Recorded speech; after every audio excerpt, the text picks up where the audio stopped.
なん。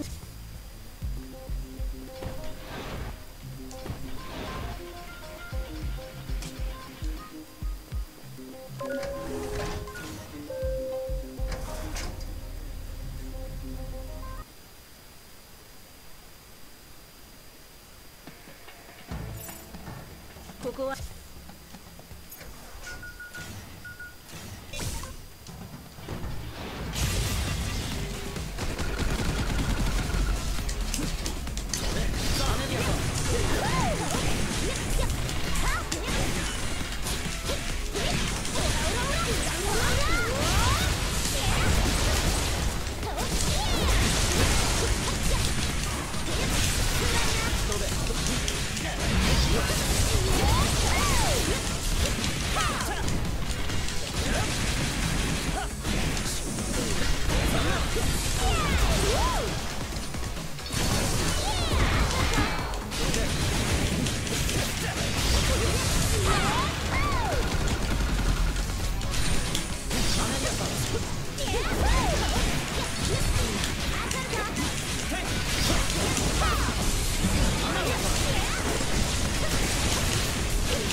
What did I think of the Direct? I mean, it was alright, I guess.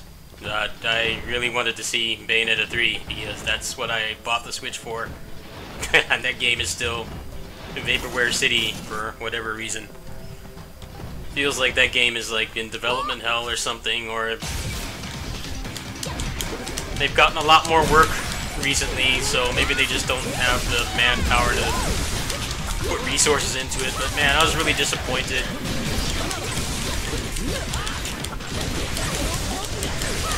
Astral Chain's kind of like, that game's like a rental to me. Like, the combat looks fun, but it's got all that other gimmicky stuff, and it's not gonna have the same appeal to me that this game does, or I can just play it.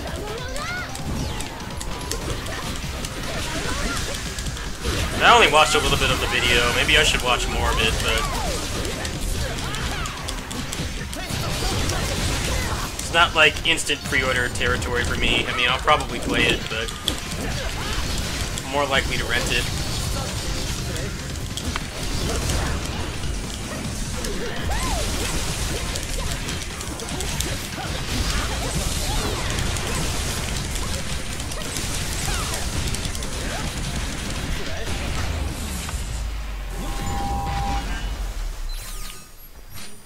And all the Smash Brothers stuff, I just don't like Smash Brothers, so I know that was a big deal for a lot of people, but for me, it's just whatever. I like what Smash Brothers represents. It's basically like a lot of my childhood, and even stuff well into my 20s like Bayonetta, but man, I can't get into that gameplay. I'm glad they had a lot of other stuff and not just Smash Brothers, but that was obviously the big draw. I'm just gonna go ahead and reset this. These enemy combinations are getting pretty brutal.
Oh, these laser guys are so annoying.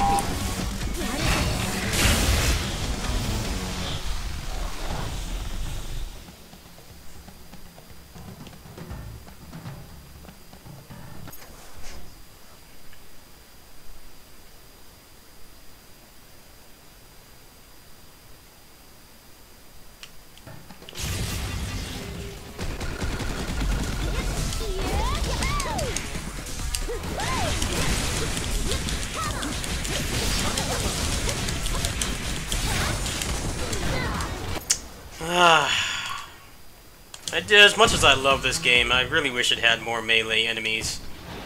Especially on this difficulty, they just like, they fire so quickly.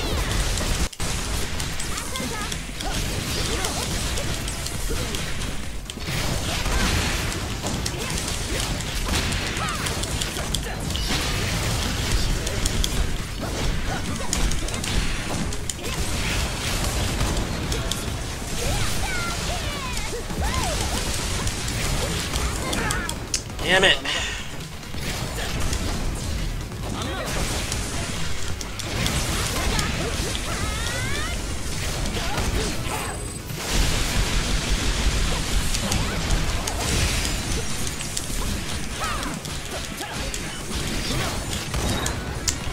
Wow, trying to get the food. I can't even get the food.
Damn cameras.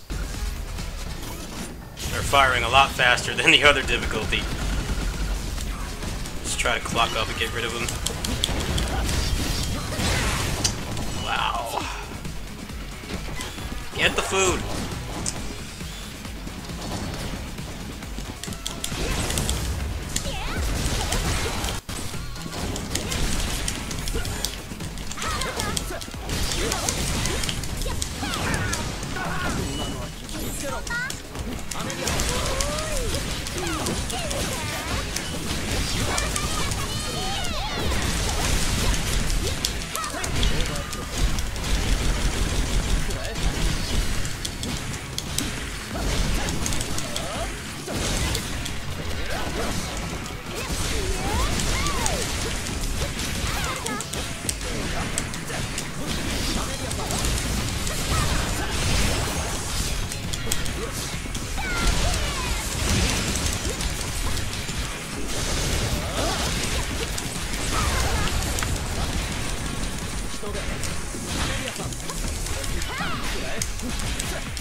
Yeah, I heard about the Shenmue stuff, man. That stuff is hilarious. I really don't know what reaction they were expecting. I mean, it's one thing to screw over, like, the average consumer, but you don't screw over the people who funded your project in the first place. And it really pisses me off is all the people that are saying that the backers are entitled because they don't want to play it because it's on the Epic Store. It's like, well, there are ethical reasons for not using the Epic Store, and they were promised a Steam key ages ago. And then there's been some people saying that, like, oh, they never mentioned that it was going to be on Steam. It's like, A, they did, apparently, and B, there was no other platform that it really could have been on at the time that they did the campaign. And it's crazy that they're not offering refunds. That just seems like PR suicide to me. And Kickstarter is not giving refunds either. It just seems like a nightmare in a bottle to me, dealing with all that. Instead of taking care of the people who actually funded the project, they took the check from Epic. Which is sad, because, you know, people believed in that game. I'm not a Shenmue fan. I don't even like Yakuza. But if people believe in you enough to send you $5 million, you should not screw them over. That's just common sense.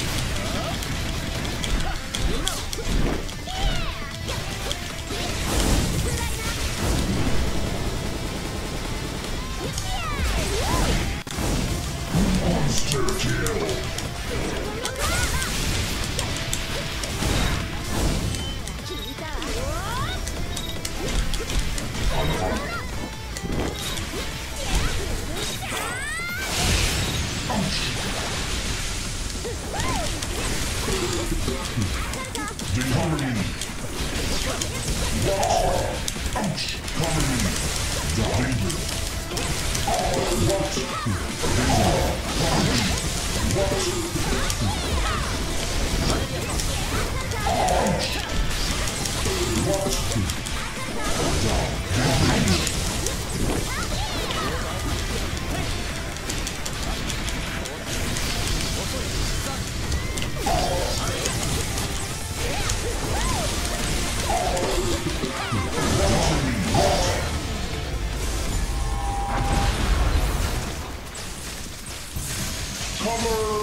Yeah, no, I didn't really play the other Shenmue games. I did have a Dreamcast, so that was supposed to be like the big AAA game to me, but I never really had any interest in it. Obviously on the Dreamcast, at the time that Shenmue came out, you were desperate for anything because the console was already pretty much dying out. But I really only bought the Dreamcast because it had arcade perfect ports, which is pretty much the only value the Dreamcast ever really had in the first place. There were a couple good, like, first-party games, but it was a great console if you wanted arcade ports and stuff, and just anything else, it really didn't have anything to offer. That's why they made such a big deal out of Shenmue, but they kind of, like, marketed it as, like, being this beat-em-up brawler type game, and it's basically just a walking simulator with some occasional combat. Yeah, that's why it has a very niche audience. I mean, ironically, Yakuza is kind of the same thing, really, but I think Yakuza has significantly more action, better production values, obviously, better voice acting, which is a given. A lot of the Shenmue appeal is how bad the voice acting is. But either way, they should not be screwing over people who funded the damn game. There's a reason why there was never a Shenmue 3, it's because it's not a big property.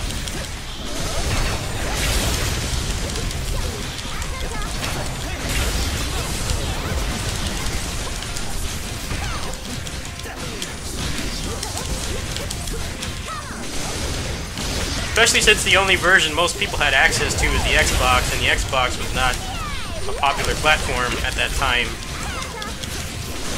They did put out Shenmue 1 and 2 on the Xbox, but I don't really think most people played them.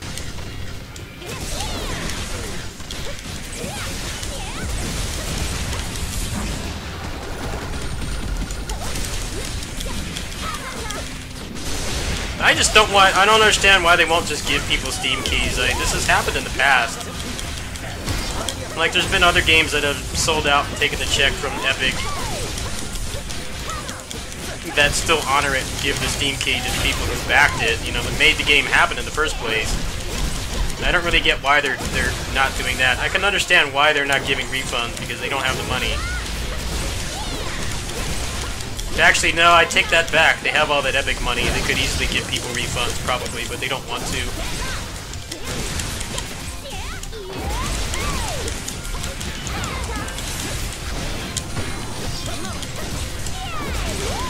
Thinking about the short-term profits instead of like the long-term profits they would have from not alienating the people who funded the project in the first place. That's what I think is funny and sad, really. Like, they got a couple million or whatever from Epic, but now no one's going to want to work with them again. And if they have to come back crying to Kickstarter to fund the next game, then good luck with that. It's not going to happen. Pretty much all the people that would fund it are the same people that funded the third one. And I'm pretty sure none of those people with half a brain would want to give them money like that blindly again.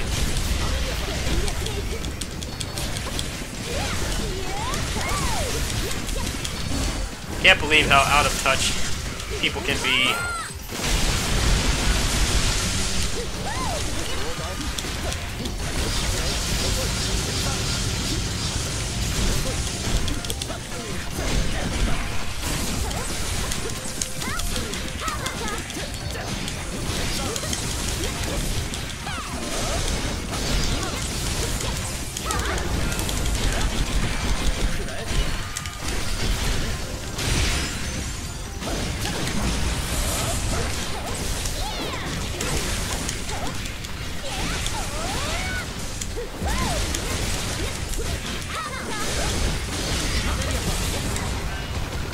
All it really does also is it damages the idea or the concept of crowdfunding. It's already been on thin ice because of all the campaigns that have like gotten like hundreds of thousands or even millions of dollars and then don't deliver. Like, the people just run off with the money, or they run out of money like 10% into development and then just disappear. Basically ghost the backers. That's happened a lot too. And it's a shame because something like this would not get funded on Kickstarter these days. It would have, like, maybe like 5 or 6 years ago, but not anymore. Because this guy is just, the person who made this is just a random developer. Obviously apparently he has like some kind of experience in the gaming industry. This game is very high quality for its one-person team, but say someone like that, someone like this guy tried to get a Kickstarter backing for this, and he was asking for like something pretty reasonable, like 200K, like, probably wouldn't be able to get it anymore because people would just say, oh, he's a no-name developer, you know, this guy's gonna run off with the money. Obviously he's actually capable of making a video game.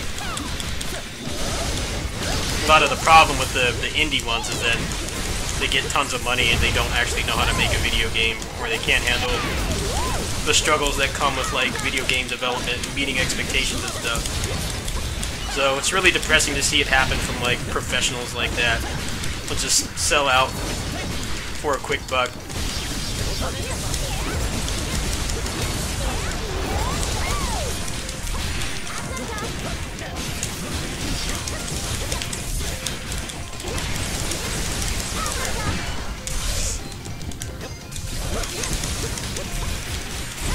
This is the kind of game I would back in a heartbeat, especially if you had, like, the content this had at launch, which was basically just the first level, and, like, the core gameplay and stuff. Man, I would have paid, like, if I had the money, I would have paid, like, 80 bucks for a game like this. But it's a shame that it's going to be so much harder for indie developers to get trust after a fiasco like this, and that's not how it should be.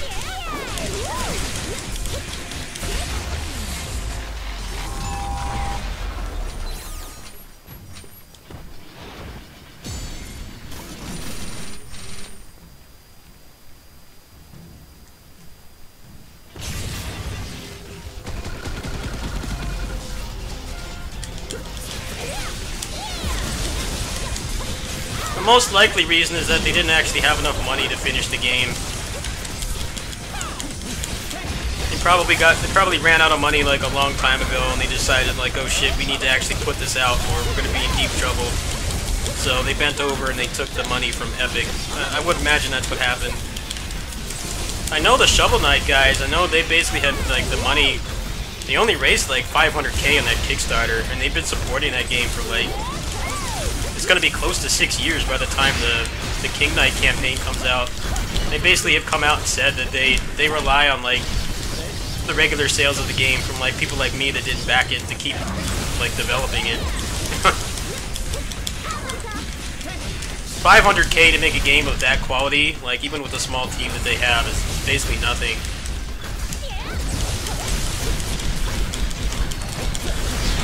It's crazy that they're still able to do it because they don't like, that game's never been like $6 or anything like that. It's always been a pretty respectable price.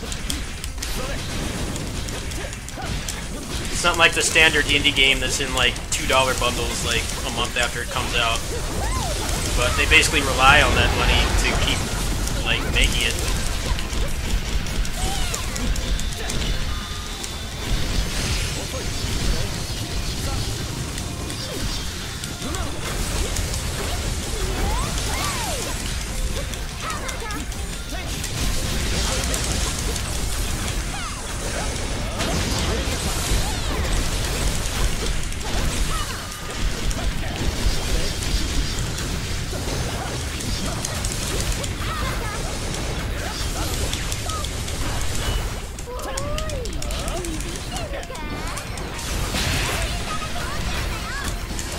Ah, shit, wrong move.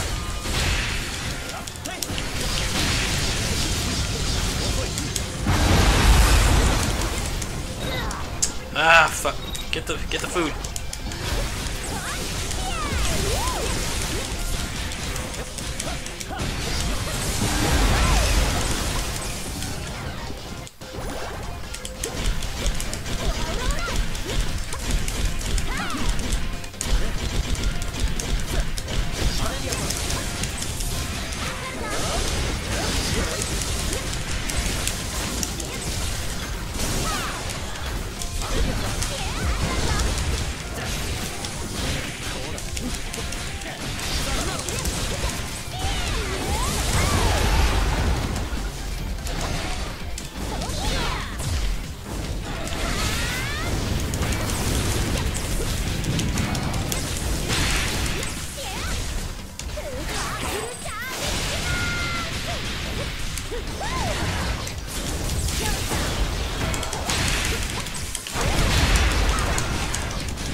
Game critics are out of touch too, Power Flood.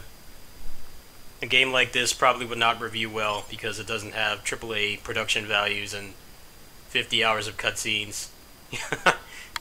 Even though the story it does have is very funny, but the cutscenes do look really bad. All that matters now is graphics instead of actual gameplay, which is what a video game is supposed to be, gameplay, not watching cutscenes. Cutscenes should enhance the experience. They should not be the entire experience. And that's kind of the way AAA gaming is just shifting towards. It's why, like, a lot of the stuff at E3 did not interest me. A lot of it wasn't even gameplay. That's what's dumb about it, is it's all CG trailers. It's like if I wanted to watch a CG movie, I would go watch a CG movie. Like, show me what it is I'm actually, like, playing. Like, what am I supposed to be playing? If you show me some outsourced, super high quality CG trailer, that doesn't sell me on anything. It looks nice and all, but unless it's like a big franchise I care about, it's not going to garner any interest from me. And even then, I'm just going to wonder, what does the actual game look like? Like, what is it I'm actually going to be, like, pushing buttons on when I pay $60 to buy it? You know, not some crazy marketing thing. The last time I talked to the developers, I told them that, you know, they don't have the dashing and stuff in the game right now. That's one of the biggest complaints about it. But that they should have that stuff unlockable, because that's how Streets of Fury EX worked. That game had a lot of things that you could customize and unlock, and you could make the game really crazy. You could make the gravity really high, you could make it really low, you could like increase the game speed and stuff. Like they should probably leave the game the way it is now, but have like unlockable options to change it so that you can dash and run. Maybe have more cancels and stuff. I think the game actually looks pretty nice. I just watched the 10-minute gameplay video from Bit Summit before I turned on the stream just now. It does look fun, but the pacing looks a little off. Like, you could do all these crazy combos and stuff that you couldn't do in the old games, but you're still stuck walking slowly. It looks really weird. Yeah, that Avengers thing was dumb. It was like, it's just a CG movie. It looked like they just took looked like they took CG from the MCU movies and they tried to sell it off as a game, and it's obviously not going to look like that. It'll probably play really bad too. I've seen a lot of people say that they're more interested in Marvel Ultimate Alliance 3 right now, which is obviously made with a fraction of the budget and on a console that has like, I don't know, like half the processing power. People are more interested in that because they actually show gameplay. My only problem with the Marvel Ultimate Alliance 3 game is that the frame rate looks terrible. I really don't see why it's Switch exclusive. It feels like it would be better on the other consoles, or at very least multi-plat. But it does look fun. I probably will buy that next month. Next month for me is looking like Ninja Warriors once again is a given for me, because I have a lot of nostalgia for that game. And the Wild Guns remake was really good for what it was. And then probably Marvel Ultimate Alliance. Astral Chain I will be getting as well, but I'm kind of on the fence about it. It seems like it has a lot of really gimmicky stuff, which I've never been a fan of. That's why DMC4 has such terrible replay value, unless you're like super into the combat system and stuff, because the campaign is really bad. And it just has tons of gimmicks and stuff that really make it hard to play over and over again. I like this game because it doesn't have any of that crap. It's just straight action for like 2 hours and then it's over. It's kind of like an arcade beat 'em up. Definitely on the cusp of being too long for an arcade beat 'em up, but the way that it's structured is very fun.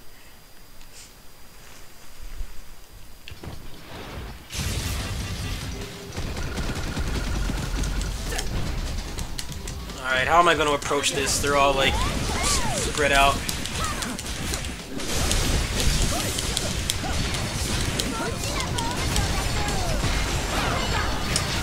Clock up in time.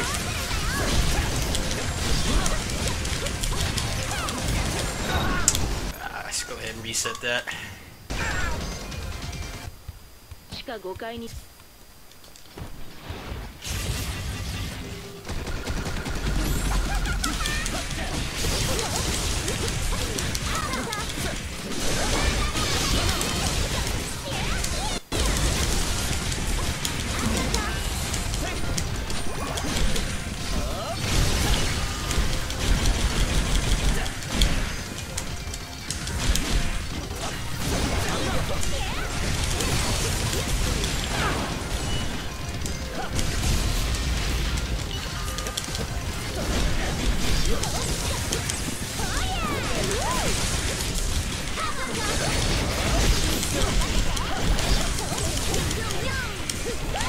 Wow, these guys have so much armor on this difficulty. So hard to get a combo going. They shoot a lot more often too.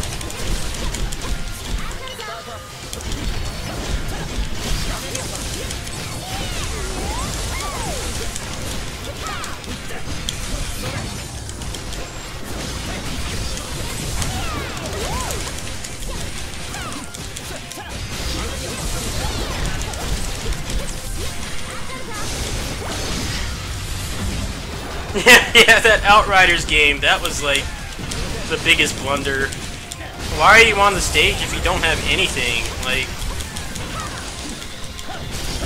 I understand, you know, games they're a lot harder and more expensive to make than ever before, but you should not show it to hundreds of thousands of people watching if all you have is like an asset of a gun and an ogre.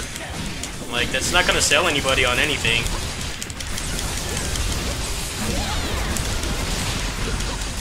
Like, no one in their right mind is gonna rush to the store or Amazon and pre-order a game off an asset of a gun rotating in 3D. Like, now, people aren't always smart with their gaming purchasing decisions, but I'd like to think that nobody would buy the game off just that.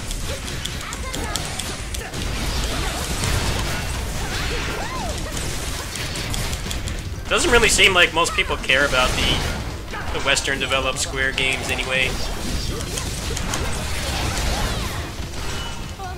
I never really hear anybody talking about them. Obviously, the whole focus was on the Final Fantasy game.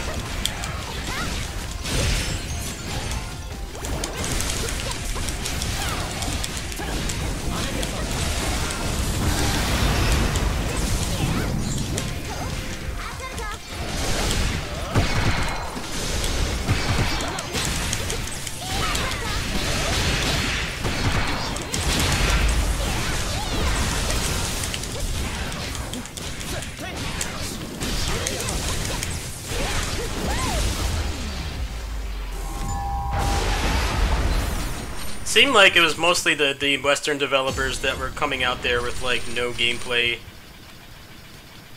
Like, the Japanese developers were actually showing something indicative of what you're supposed to be buying and playing.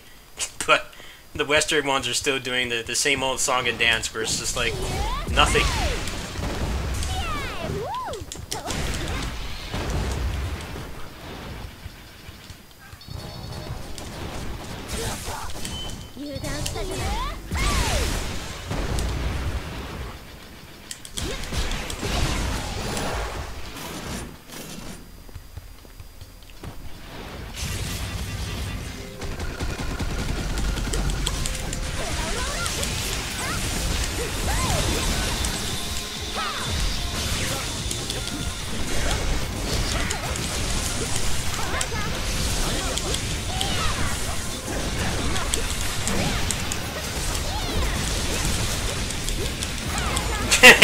Yeah, you're probably right, man, but that's just depressing to think about.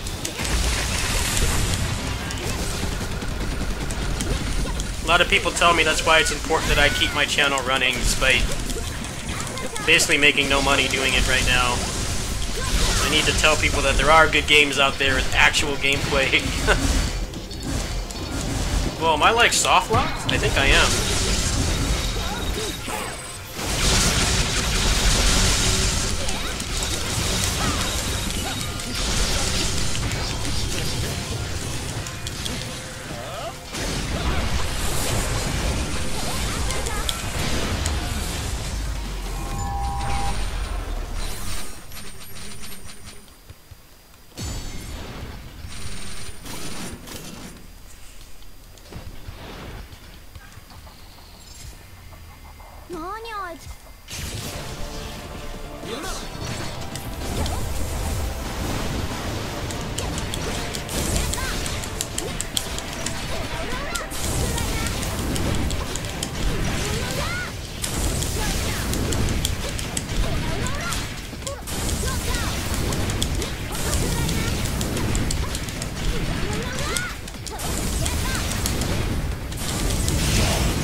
Wow.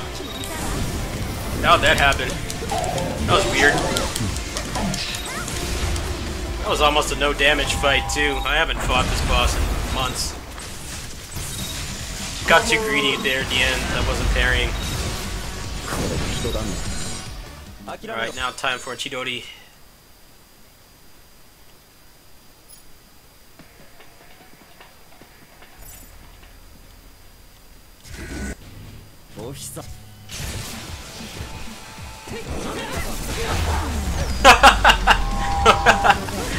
Rider kick to the face.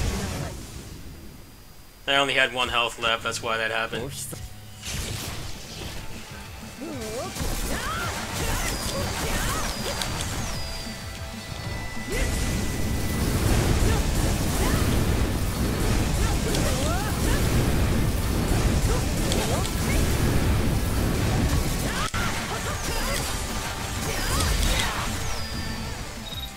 That was weird. I took like 2 damage from 1 attack, even though I guarded. Must have hit me in the back.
Nice!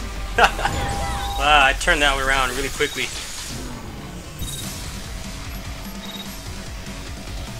Pretty sloppy fight though.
Dude, this is a really rough enemy combination. 2 of these big guys.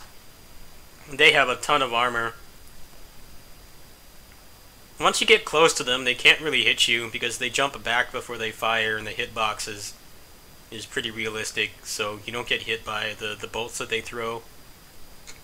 But when there's other enemies, they're really hard to deal with because you can't stagger them. You can't stagger them from behind either.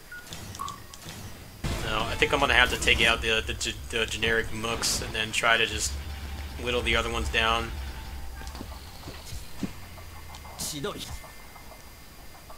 Two of them at once with other enemies is pretty dangerous.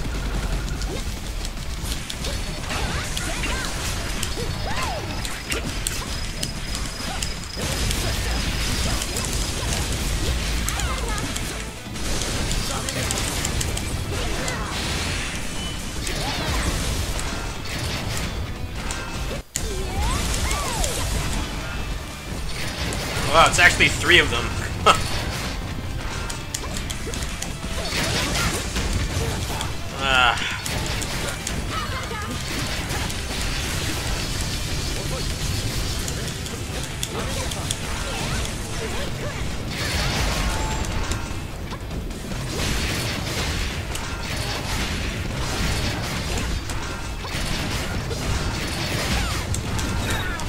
Shit, that's actually working pretty well.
Alright, I think I'm gonna go ahead and stop there, actually. I know this next fight is gonna be really difficult. It's pretty difficult even on normal. And now that it's basically just only spawning the harder enemies and they have a lot of armor, I don't really feel like doing it right now. There's also a boss fight at the end, too. And after this is the last level. I'm pretty sure if I get a good fight on Showtime, I should be able to clear it pretty consistently, but it's also going to be harder to break his guard gauge, and that's the main way to the speedrun strat, at least the one that I devised, because this is really a popular game, was to just break his guard and then kill him in overclock mode before he can go into his scripted revive or heal. I don't know if I'll be able to do that on this mode. He doesn't really attack melee, so it's going to be hard to farm guard meter depletion. So I'm interested to see how that will go, but I'm going to probably call it for now. I'm going to upload finishing hard mode tomorrow, and then I'll probably do, probably put this up, and then probably in the morning, maybe before or after I have lunch, I'll finish this off. They did not have this mode until, like, right when the game came out of early access, so I never really got around to playing it. It actually is quite fun. It seems like he did do some balancing to it. I remember the bosses had like 1 billion health for a while, and he kind of toned it down. They still die pretty quickly, it's just you can't break their guard as fast, so aggression doesn't pay off as much. It still always pays to be aggressive in this game, but you can only take 2 hits before you die, so you kind of have to actually pay attention to their attacks. And the parrying is very fun. You have a pretty wide window for doing it. Pretty much everything has a tell.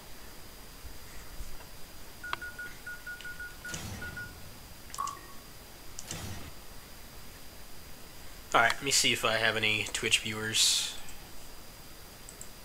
Yeah, I have a couple. Alright, let me go ahead and host somebody.